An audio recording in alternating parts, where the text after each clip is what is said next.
Hai, perkenalkan nama saya Iqnu Maulida dari kelas 12.1. Saya akan menjelaskan tentang konferensi meja bundar. Selamat menyaksikan.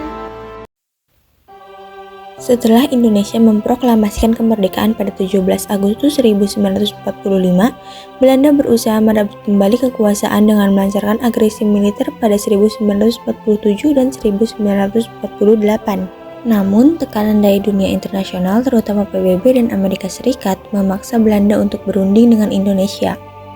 Konferensi Meja Bundar dilaksanakan pada 23 Agustus sampai dengan 2 November 1949 yang berada di Den Haag, Belanda. Tujuan dari diadakannya konferensi ini adalah sebagai bentuk penyelesaian sengketa Indonesia-Belanda dengan secepat mungkin.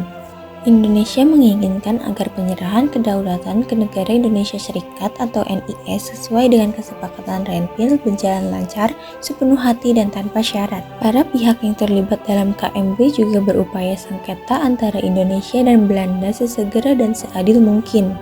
Hasil dari konferensi Meja Bundar yang pertama, Indonesia menjadi negara federal dengan nama Republik Indonesia Serikat atau RIS.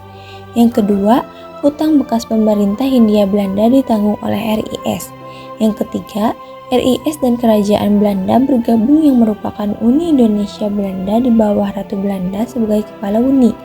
Yang keempat, pengakuan kedaulatan dilaksanakan akhir tahun 1949. Dan yang terakhir, masalah kedudukan Irian Barat akan ditentukan paling lambat 1 tahun setelah penyerahan kedaulatan. Ada beberapa dampak dari konferensi Meja Bundar, yaitu Indonesia diakui sebagai negara berdaulat meskipun dalam bentuk RIS. Yang kedua, ada ketidakpuasan terhadap RIS menyebabkan Indonesia kembali ke Negara Kesatuan Republik Indonesia atau NKRI pada 17 Agustus 1950. Dan yang ketiga yaitu konflik Irian Barat berlanjut hingga akhirnya bergabung dengan Indonesia pada tahun 1963. Sekian penjelasan tentang konferensi meja bundar yang dapat saya sampaikan. Terima kasih.